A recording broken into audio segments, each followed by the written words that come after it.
Buenas noches, les saluda el licenciado Eduardo Blanco, docente del programa de maestría en la República del Salvador, director de auditoría de Blanco Urquía Asociados, CEPROF, BHY, auditores y consultores.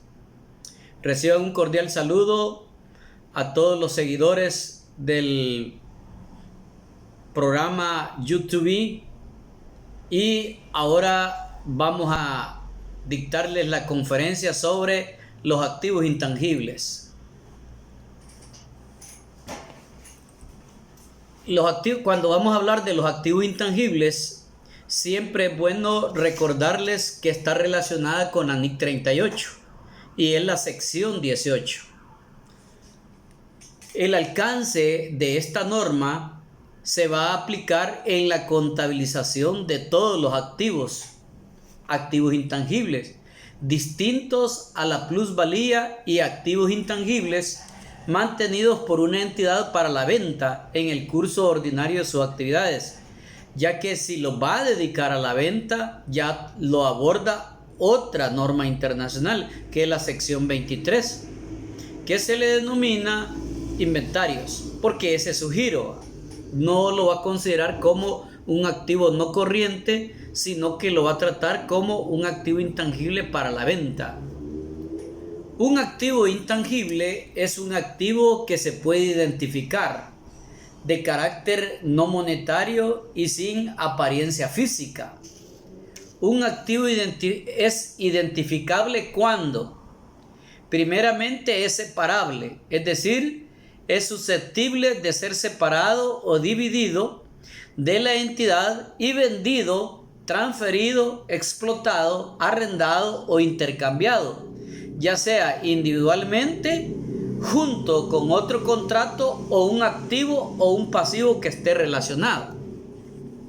También un activo intangible puede surgir de un contrato o de otros derechos laborales o legales, independientemente si esos derechos son transferibles o separables de la entidad de otros derechos y obligaciones. Quiere decir que los activos intangibles no incluyen lo siguiente: los activos financieros o los derechos mineros y reservas minerales, tales como el petróleo, el gas natural y los recursos no renovables similares, ya que eso los trata exclusivamente en pymes la sección 34 y en la versión completa la nueva norma internacional que se denomina NIF 17, que vino a derogar la NIF 5. Reconocimiento, primer elemento que andamos buscando, normativo, el reconocimiento. Principio general para el reconocimiento: los activos intangibles, una entidad va a aplicar los criterios establecidos en el párrafo 2.27 para determinar si reconocer o no reconocer un activo intangible. Por ello, la entidad va a reconocer un activo intangible como tal sí y solo sí. Aquí recordamos los atributos que están estipulados para el reconocimiento o incorporación de un activo intangible como activo, que está en la sección 2, párrafo 27. Tiene tres características. A. Es probable que los beneficios económicos futuros separados que se han atribuido al activo fluyen hacia la entidad. En forma resumida, quiere decir que uno de los atributos del activo intangible es que los beneficios económicos futuros fluyan hacia la entidad y no hacia el dueño del mismo. Otra característica, que el costo o valor del activo pueda ser medido con fiabilidad. Esas tres características tienen que tenerse en cuenta. El activo no es resultado del desembolso incurrido internamente de una entidad en el elemento intangible. Quiere decir que para que yo pueda reconocer un activo como tal, intangible, debo de haberlo adquirido. Una entidad va a evaluar la probabilidad de obtener beneficios económicos futuros esperados, utilizando la hipótesis razonable y fundamentada que se presenten en la mejor estimación de la gerencia de las condiciones económicas que deben existir en ese momento, es decir, durante toda la vida útil del activo. Va a estipular la entidad durante ese periodo los beneficios económicos futuros. ¿Para qué? Para poderlo amortizar en relación a los ingresos que están generando. Una entidad también va a utilizar su mejor juicio para evaluar el grado de certidumbre asociado al flujo de beneficios económicos futuros que le van a ser atribuibles al activo intangible a la hora de utilizar ese activo. En el caso de los activos intangibles que se han adquirido en forma independiente, el criterio de reconocimiento va a estar basado en la probabilidad del párrafo 18.4 de la norma y se considera siempre satisfecho. Un activo intangible también puede ser obtenido a través de una combinación de negocios. Esto lo van a encontrar en la NIF 3 y la sección, pueden buscar en combinaciones de negocios en la sección 19. Un activo intangible adquirido en una combinación de negocios se va a reconocer normalmente como un activo porque su valor razonable puede medirse con suficiente fiabilidad. Es decir, cuando estamos combinándonos con otra, el mejor documento informativo es el informe del auditor y los estados financieros debidamente auditados. Por eso es que se considera que el valor es razonable. Sin embargo, un activo intangible adquirido en una combinación de negocios no se va a reconocer cuando surja de derechos legales u otros derechos contractuales a su valor razonable y no puede ser medido con suficiente fiabilidad porque el activo no es separable de la plusvalía o B es separable de la plusvalía, pero no existe un historial o evidencia de transacciones de intercambio para el mismo activo u otros similares, y en otro caso la estimación del valor razonable va a depender de variables que no se pueden medir. Es decir, cuando yo me voy a combinar con una entidad y esta entidad yo le he adquirido, el excedente al valor en libros se le conoce como plusvalía por compra, pero ese no es un activo intangible. ¿Por qué? Porque a ustedes no les consta, sino que ustedes lo que han hecho es pagar un sobreprecio por el valor de la adquisición a la hora de combinarse. ¿Cómo voy a medir inicialmente ese activo? Quiere decir que los activos intangibles, según el párrafo 18.9 al 10, una entidad va a medir el activo intangible al costo. Ese es el segundo elemento que andábamos buscando para formular la política contable.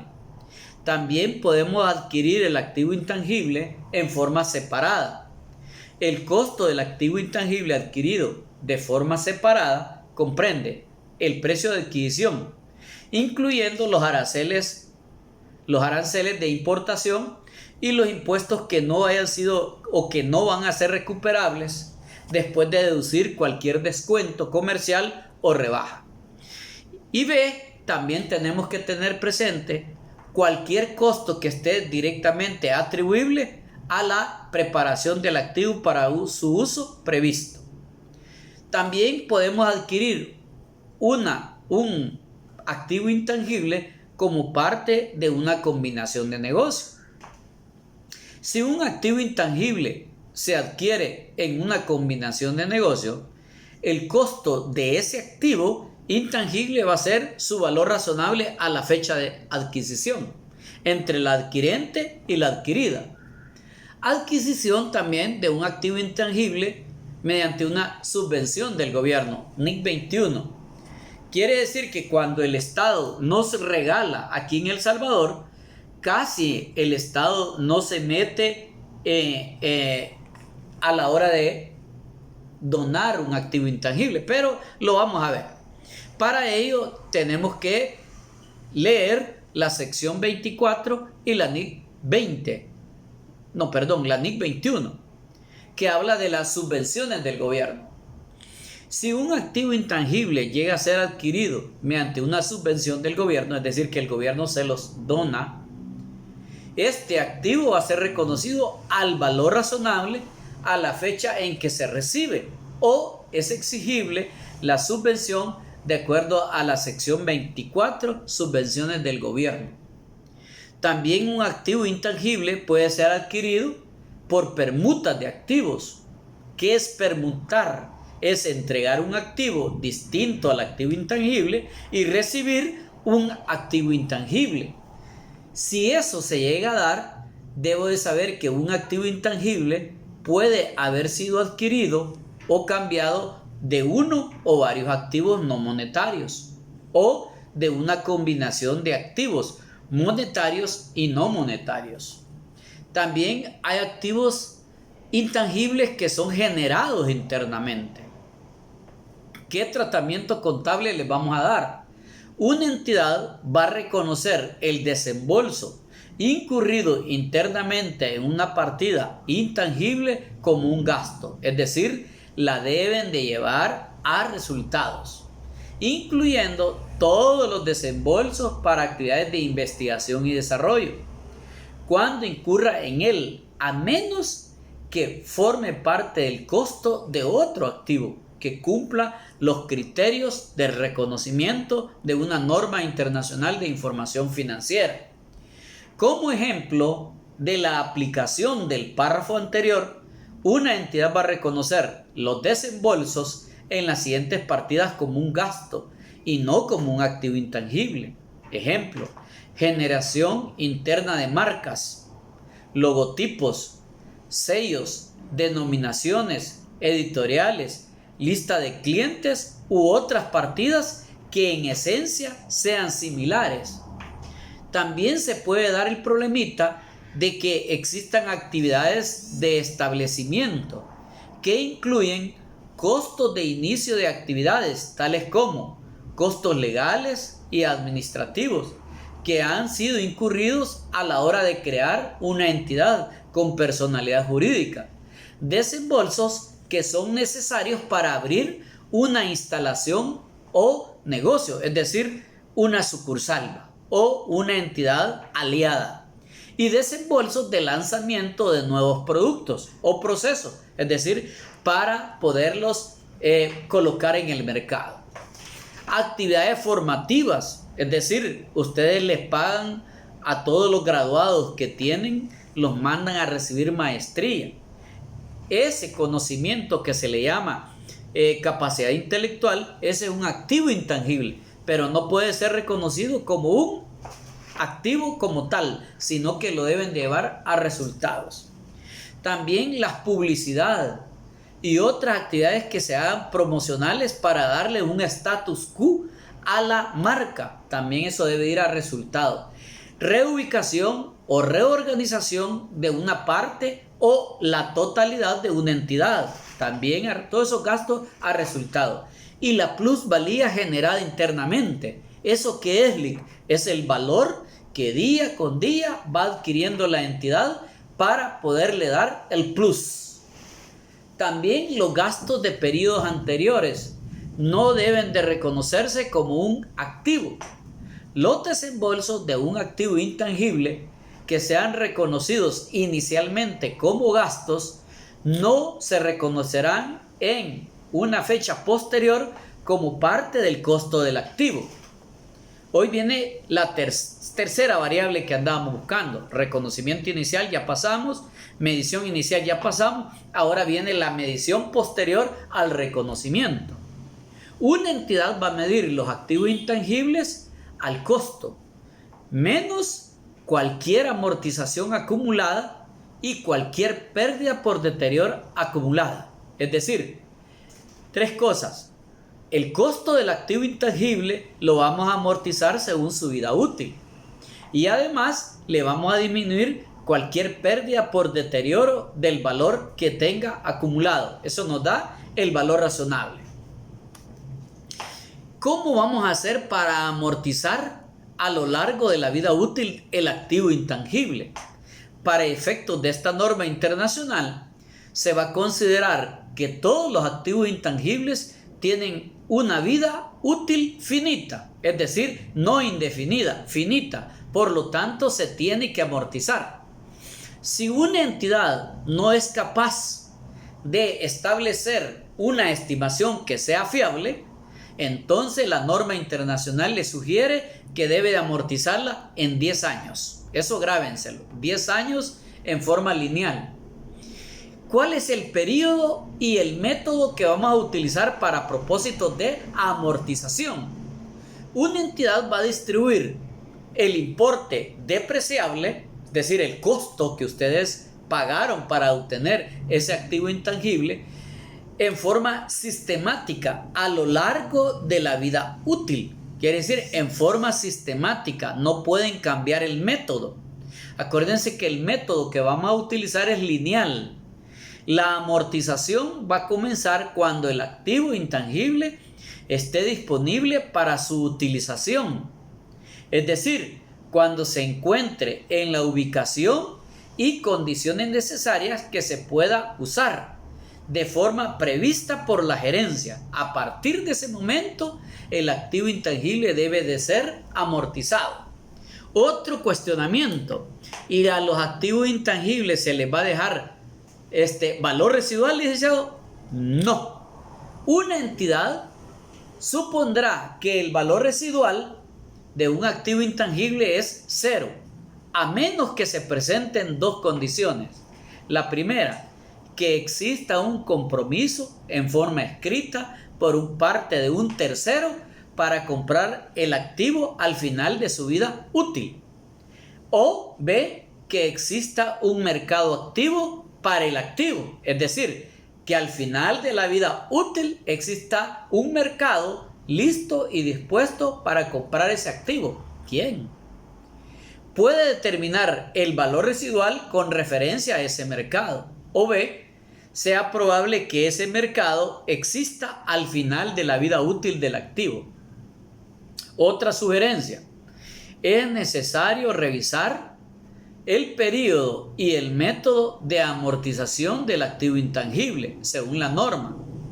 Factores tales como el cambio, como se usa un activo intangible, avances tecnológicos, cambios en los mercados internacionales en el precio, podrían indicar que ha caído el valor residual o la vida útil de un activo intangible desde la fecha sobre la cual se está informando, correspondiente al periodo anual más reciente.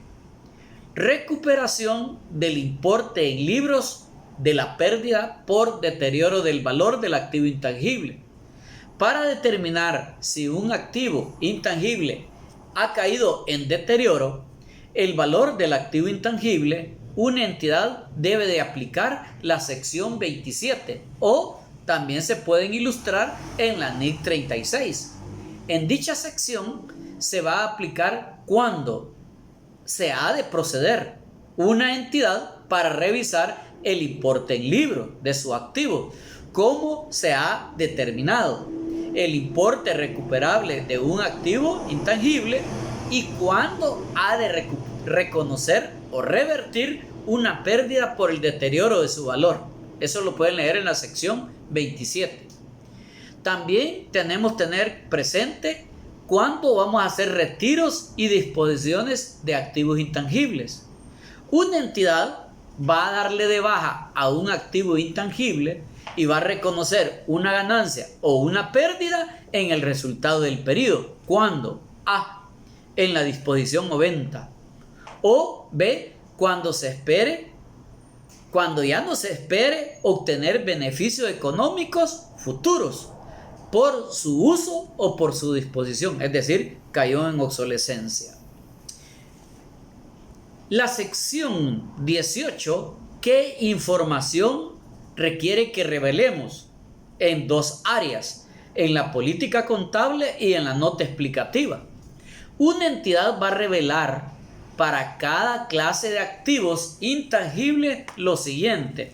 Esto nos vamos a la sección 18 y por favor busquen el párrafo normativo que tiene que ver con, ya se lo indico, el párrafo, desde el párrafo 18.27, 18.28 hasta el 18.29.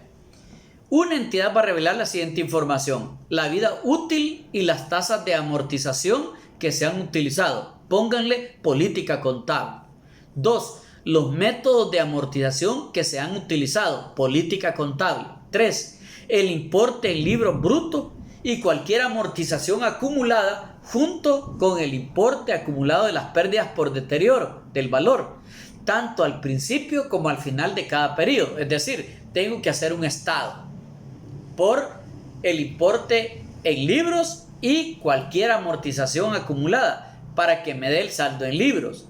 A eso se le llama movimientos, tanto del costo en su medición inicial, medición posterior y su amortización correspondiente. Eso va en notas explicativas y de la pérdida o partidas en el estado de resultado integral, en las que esta se incluya cualquier amortización de los activos intangibles. En pocas palabras, si yo hice algún ajuste retrospectivo, lo voy a revelar en el estado del resultado integral. Espérenme un segundito que voy a tomar agua. Una conciliación también entre los importes en libros, tanto al principio como al final del periodo, sobre el que se informe.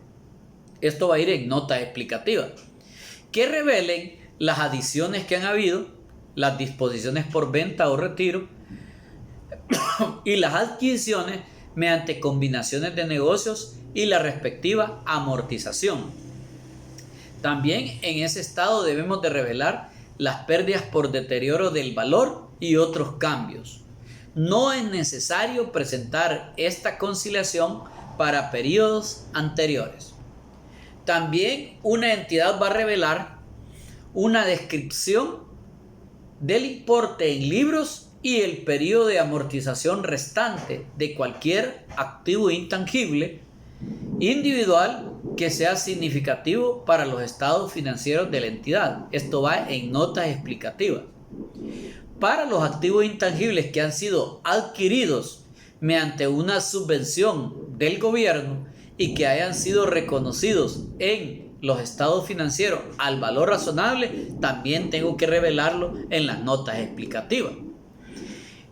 ¿Qué debo de revelar de este activo que el gobierno me donó? El valor razonable por el cual se han sido reconocidos inicialmente estos activos. Esto va en notas explicativas. Su importe en libros, es decir, el costo de la donación menos la amortización, menos el deterioro del valor de los activos, a llegar al importe en libros.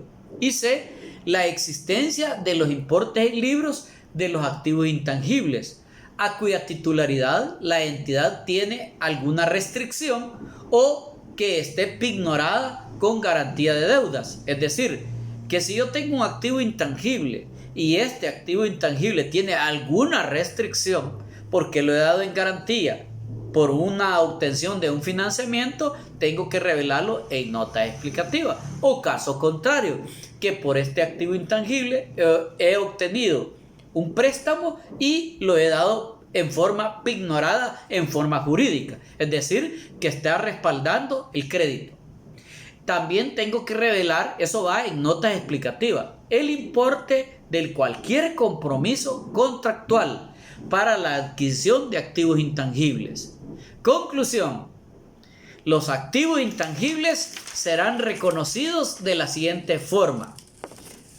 Tomen nota porque esta es la política que yo les voy a dictar ahorita.